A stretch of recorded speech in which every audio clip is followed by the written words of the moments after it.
Assalamualaikum warahmatullahi wabarakatuh. Maka nama saya Sahabriani. Di sini saya akan mempresentasikan sedikit materi mengenai akuntansi pertanggungjawaban. Istilah pusat pertanggungjawaban digunakan untuk setiap bagian dari suatu organisasi yang manajernya memiliki kendali dan bertanggung jawab biaya, laba, atau investasi. Menurut Garrison, tiga jenis utama pusat pertanggungjawaban yaitu yang pertama pusat biaya, kedua pusat laba, ketiga pusat investasi, dan tingkat tanggung jawab di peringkat dari yang paling rendah pada pusat biaya sampai yang paling tinggi pada pusat investasi. Yang pertama yaitu pusat biaya, merupakan pusat pertanggungjawaban di mana manajer pusat biaya memiliki kendali atas biaya yang dikeluarkan dan otoritas untuk mengambil keputusan-keputusan yang mempengaruhi biaya tersebut. Departemen layanan seperti akuntansi, keuangan, administrasi umum, hukum, dan personalia biasanya diklarifikasikan sebagai pusat biaya. Manajer biaya pusat diharapkan untuk meminimalkan biaya sambil menyediakan tingkat produk dan layanan yang diminta oleh bagian lain dari organisasi. Misalnya, manajer fasilitas manufaktur akan dievaluasi setidaknya sebagian dengan membandingkan biaya aktual dengan berapa banyak biaya seharusnya untuk tingkat output aktual selama periode tersebut. Variansi biaya standar dan variansi anggaran fleksibel seringkali digunakan untuk mengevaluasi kinerja pusat. Akuntansi pertanggungjawaban di pusat biaya. Terdapat dua metode yang dipakai untuk umpan balik dalam pusat biaya. Yang pertama ada metode biaya standar, yaitu untuk bahan baku, tenaga kerja langsung, overhead pabrik dibandingkan dengan biaya aktual. Yang kedua yaitu metode anggaran fleksibel tanpa biaya standar, yang berarti penggunaan pola perilaku biaya sebagai landasan untuk memproyeksikan biaya dan pendapatan pada berbagai tingkat aktivitas. Biaya yang diproyeksikan ini kemudian dibandingkan dengan kinerja aktual atau sesungguhnya dalam upaya untuk menentukan biaya terkendali atau tidak. Yang kedua ada pusat laba atau profit center adalah pusat pertanggungjawaban di mana manajer pusat memiliki kendala atas biaya dan pendapatan. Dalam pusat laba, manajer bertanggung jawab dan otoritas untuk mengambil keputusan-keputusan yang mempengaruhi biaya maupun pendapatan unitnya. Misalnya, manajer yang bertanggung jawab atas taman kota akan bertanggung jawab atas pendapatan dan biaya dan keuntungan dari taman hiburan, tetapi mungkin tidak memiliki kendali atas besar di taman.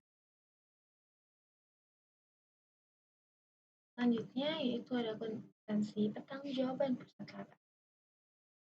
Laporan kinerja pusat laba membandingkan kinerja sesungguhnya dengan kinerja menurut anggaran. Selisihnya merupakan indikator kinerja.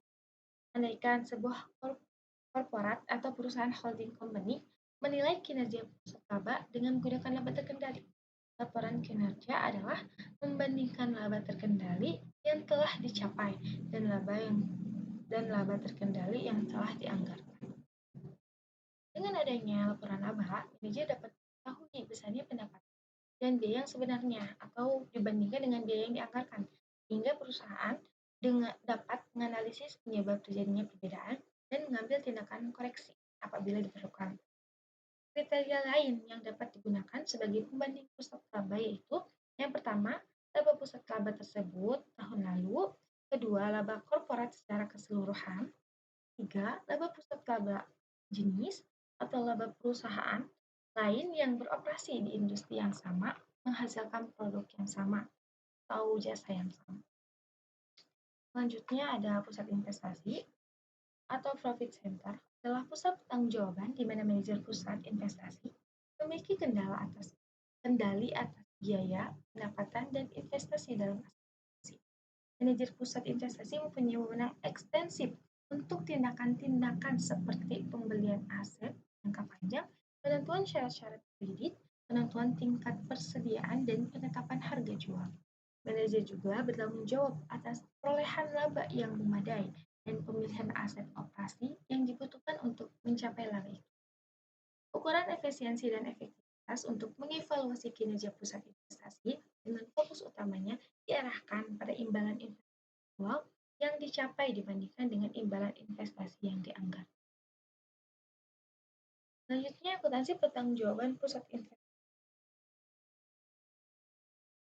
Untuk mendapatkan pengembalian investasi yang memadai, ada dua metode untuk mengevaluasi aspek kinerja pusat investasi. Yang pertama, ada pengembalian investasi atau return of investment.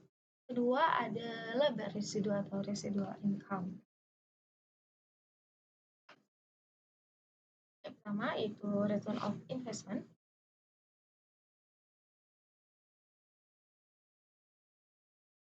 Manajer pusat investasi mengemban tanggung jawab atas pendapatan dan beban. Laba operasi terkendalikan merupakan bagian esensial dari pelaporan pusat investasi karena mengemban tanggung jawab atas pendapatan, biaya, dan investasi. Maka manajer pusat investasi memikul tanggung jawab untuk mendukung laba yang konsisten dengan besarnya aset yang ditanamkan dalam segmen yang dikelolanya. Sebuah ukuran yang mempertimbangkan jumlah aktiva yang ditanamkan adalah tingkat pengembalian investasi atau return of investment, yang disingkat ROI. Semakin besar persentase ROI, maka peluang untuk mendapatkan pengembalian dana yang menguntungkan semakin terbuka lebar. Berikut rumus ROI yaitu margin dikali aktiva.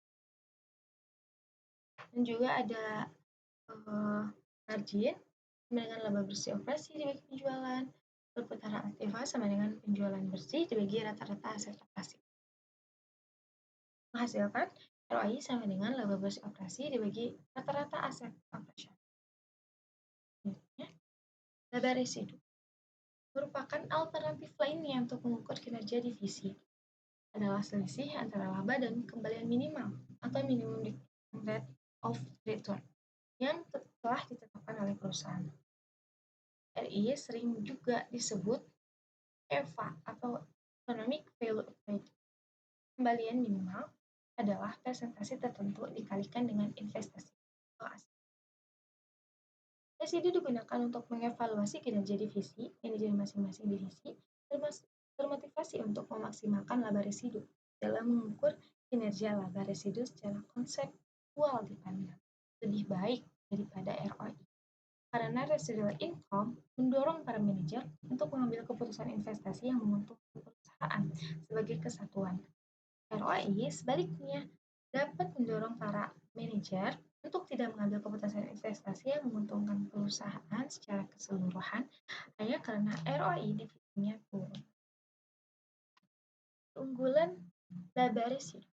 Salah satu kelemahan ROI adalah dapat menyebabkan manajer SBU menolak usulan investasi yang sebenarnya menguntungkan perusahaan, tetapi menurunkan ROI rata divisinya. Kelemahan ini tidak dijumpai kalau kita menggunakan RI.